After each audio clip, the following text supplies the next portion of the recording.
მოგესალმებით, ჩვენ წარმოვადგენთ მომავლის სკოლას. Როგორი უნდა იყოს ჩემი ოცნების სკოლა? აი ისეთი, რომ ვისვა აკადემიზმს.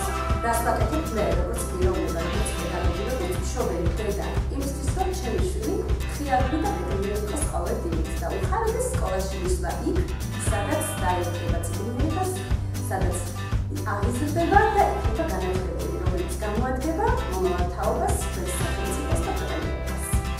ამისთვის დღეს გავმართებთ დისკუსიას პედაგოგთან, გაგა ბარბაკოძისთან ერთად, მოწვეულ პედაგოგებთან ერთად და რაც თავარია, თავარ პერსონაჟებთან, ჩვენს მოსწავლეებთან ერთად.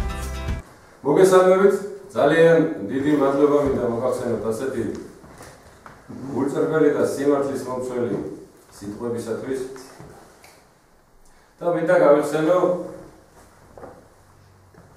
ცხოვრებაში გამოსადეგი ცოდნა, ანუ პრაქტიკული ცოდნა, ანუ ღირებულებითი განათლება, რაც ვიცით. ამ სიტყვების უკან რაც იგულისხმება, მინდა ერთი მაგალითით გავიხსენო და შემდეგ მოგახსენოთ ჩემი აზრი იმასთან დაკავშირებით, რომ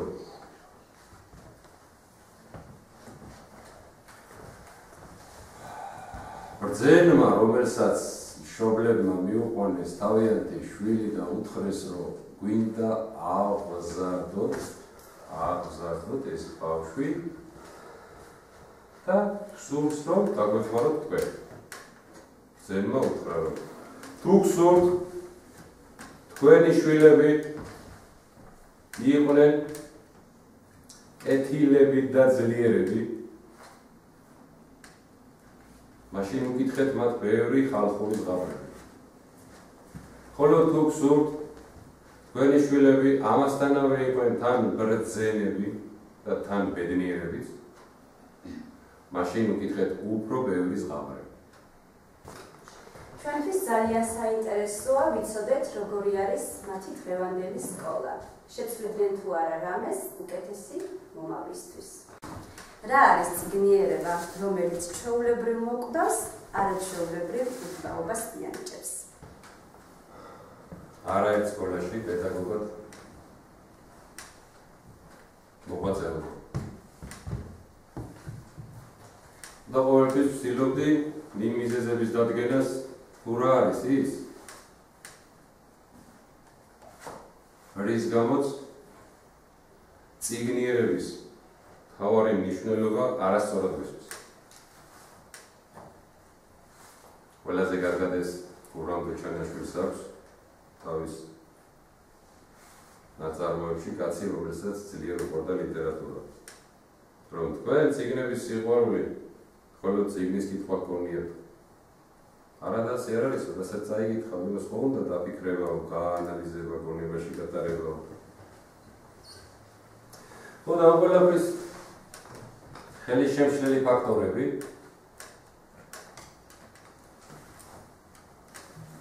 რომლებიც ჩემი პედაგოგიური მოღვაწეობის მანძილზე დავადგინე თუ აღმოვაჩინე, ყველაფერი ერთად ეს გამოღრმული ვნახე დიდებული ქალბატონის მარია მონტესორის აღზრდის სისტემაში. სადაც არ არის შეფასება, სადაც არ არის ძალდატანება, გინდა თუ არა 9 საათზე მოდი, ან 8 საათზე მოდი. და სადაც არის თავარი აღზრდის ხერძი, შემდეგნაირი. იმისათვის, რომ აღზარდოთ ბავშვი, ამისათვის უნდა ვიცნობდეთ მას. რომ ვიცნობდეთ, ამისათვის უნდა ვაკვირდებოდეთ. და დაკვირვება, რომ სრულფასოვანი იყოს, ამისათვის ბავშვი უნდა იყოს თავისუფალი. ანუ თავისუფლად მოქმედებდეს და არა ისე ახლა როგორც თქვა დღეს აგერ თქვენ, რომ დავსხარიყავით და თქვენი მოსაზრებას გვექვა. ასევე რომ მონტესორის სკოლაში მშობლებისადმი აკრძალული არის, რომ ბავშვები ძალით გააღვიძოთ. იმიტომ რომ იქ შეფასება არ არის. ჩხუბით არ ამიგეჩხუბება. ბავშვი ისედაც უნდა იწასვლა. და ამიტომაც ძალით გაუძლება აკრძალულიყო.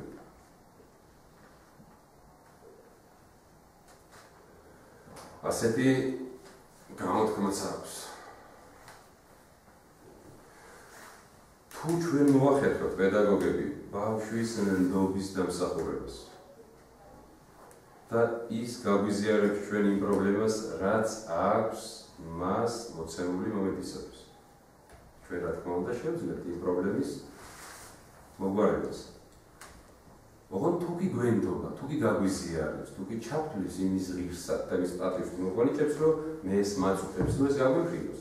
მაშინ ჩვენ ხო შევძლებთ მას ეს პრობლემა მოგვაროთ და ჩათვალეთ, რომ ამ ბავშვთან განათლების პრობლემა არასოდეს აღარ იარსებობს. და აგერ ასეთი აზრიც მომწვდა, რომ ჩვენ ხო ეს ყველაფერი იმიტომ ჩავაბარეთ, ეს მონტესორი, ეს ბატონი დიმიტრი უზნაძე, ეს მასლოუ, ბლუმი, პიაჟე, რომ ეს ყველაფერი პრაქტიკაში გამოვიღებთ. გონია რომ სხვა ლოგიკური მიზეზი არ არსებობს, იმისი რომ 13 თეორეტიკოსი მე იმიტომ ჩავაბარე, რომ 12 არ იყო საკმარისი. და თუ მომეწონება რამე მასლოუდან ის მასლოუდან ავიღო, თუ მომეწონება მონტესორიდან მონტესორიდან ავიღო და რაც მომეწონება ვთქვათ უზნაძიდან ის უზნაძიდან ავიღო. ამისათვის არის. და ეს ყველაფერი ხელის გულზე გიდევს. თუმცა გონებაში გაბატონებული ჩვეულებას ჯულზე უმტკიცესიაო, აქედან გამომდინარე, ყველა ძველი მეთოდებით მიმდინარეობს სკოლებში სწავლება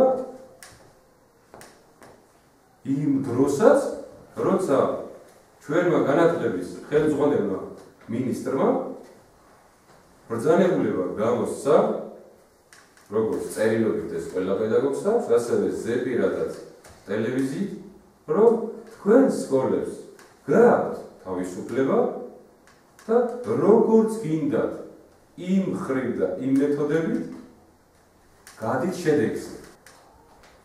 სწორედ ამიტომ დროულად ჩავთვალე და ვფიქრობ, რომ აი ასე ჩვენ ყველა ერთად შევგრებილიყავით და ჩვენი მოსაზრებაც გაგვეზიარებინა მათთვის, რომ თუ ვინმე ეს მართლაც დროული და სულზე მიმსწრები განკარგულება თუ ბრძანება არ გამოიყენა და არ მოირგო ცხოვრებაში, მაშინ გამოდის, რომ სულ ყველას შეუძლია თქვას, რომ ისეთი ბრძანება გამოვიდა, რომელმაც არ იმუშავა. მაგრამ ეს საერთოდაც არ არის ამ ბრძანების ბრალი, ეს არის იმის ბრალი, თუ კი არ იმუშავა, რომ არავინ არ გამოიყენა. უბრებს და მასწავლებლებს ხოლო თავიანთი მოსაზრება გამოთქვან იმასთან დაკავშირებით, თუ როგორი შეიძლება იყოს საოცნებო მომავლის სკოლა, სადაც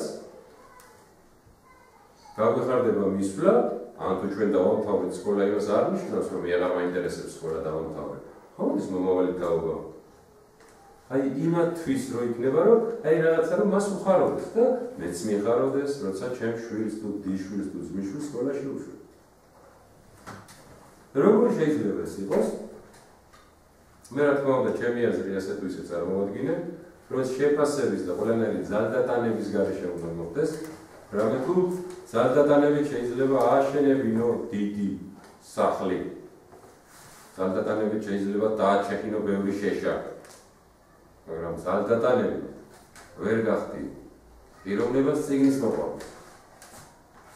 თუ კი მას თვითონ არ აქვს ამის განწყობა. ვერავითარ შემთხვევაში ვერ ჩავთვლიდი ჩვენ თავს პედაგოგად, რომ ვიღაც პანჯერაში იღურება თავის გაჭირვებით და მე ამ დროს არ გავხსნა თუნდაც დიდგორის ომი.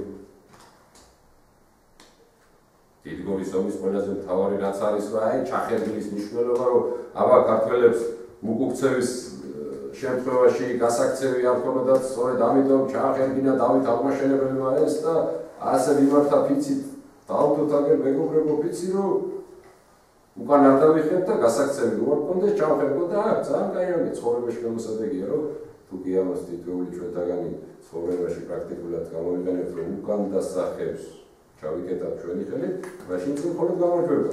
და ძალიან კარგია ეს. ну თარიღთან დაკავშირებით რო ვთქვათ, რომ 1021 წლის 12 აგვისტო იყო, 13 აგვისტო, 11 აგვისტო თუ რომელი ქრონიკონით იყო.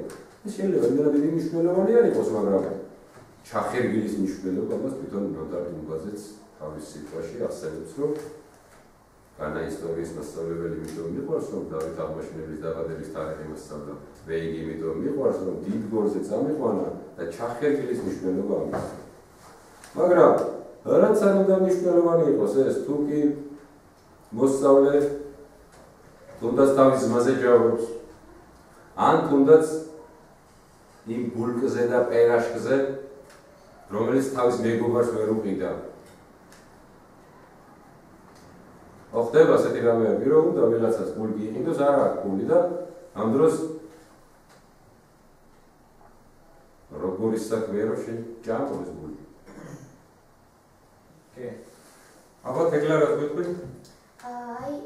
სეთ სკოლაში მიდივართ, როგორი გინდას რომ იყოს ჩვენი საოცნობო სკოლა და სიხარულით მიდივართ ხარი.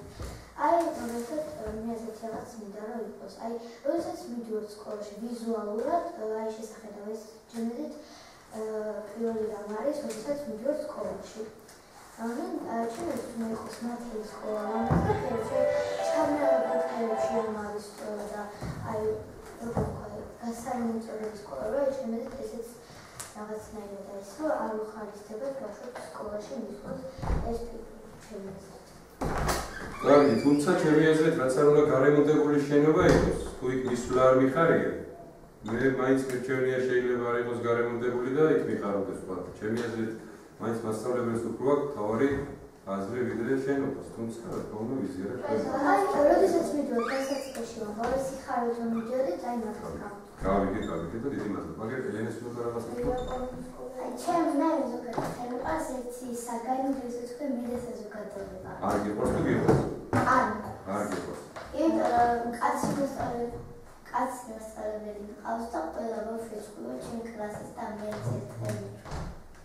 კაცრი ახლა სამართლიანად კაცრი თუ არის რა ჯობია, მაგრამ ისე რანაირად ყველას თუ ეჩხუბება, რატო ეჩხუბება, რა მაინც რასეულობ. ხანდახან ბავშვებს იქნებ რაღაცები შეbat, იმიტომ რომ გვიან სწავლობენ ხოლმე ღამე და კი ბატონო, შენ ის მითხარი, რასაც საგანში სწავლობ, ის რამდენად მოგწონს, რამდენად არის ცხოვრებაში მომისალი. მაგალითად, მე და საზოგადოება ხო არის? რომელ კლასში ხარ? მესამეში. მესამე დაამთავრე თუ მესამეში გადავხარ? მესამე დაამთავრე. მესამე დაამთავრე, ანუ მესამე კლასის სამოქალაქო თუ მე და საზოგადოება ქვია, ხო? მე და საზოგადოებას იგივე წავიდით. შეიძლება მასწავლებელი იყოს კაცრი, ვარაც იქ შეწეროს ესეთი საინტერესო რაცა, რომელიც გამოგვადგება. ასეთი რამე ყოლა გახსენდება. ცოტა მაშინ ერთი იყოს. მაგალითად რა ისწავლე მე და საზოგადოებაში, კი რაც შეიძლება ჩვენ გავიზიარო, რომ ეს განავსოვდა და კარგი იყო. ხანდახან ბუნებაზე და მეგობრობაზე და რაღაც ეგრეცელია. ხანდახან ბუნებაზე და მეგობრობაზე წერია და ის არ მოსაწონს. ასე. კარგი. წერა რომ იცავთ რომ ისავა რატომ ეს არის ბავშვებს სკოლაში სწავლობენ ჩემი აზრით იმიტომ ეს არის რომ ეს სწავლების არის ჩემი აზრით რომ აი და დაწერა ეს არის და რატომ უნდა რომ უცოდინო დარჩეს ვინმე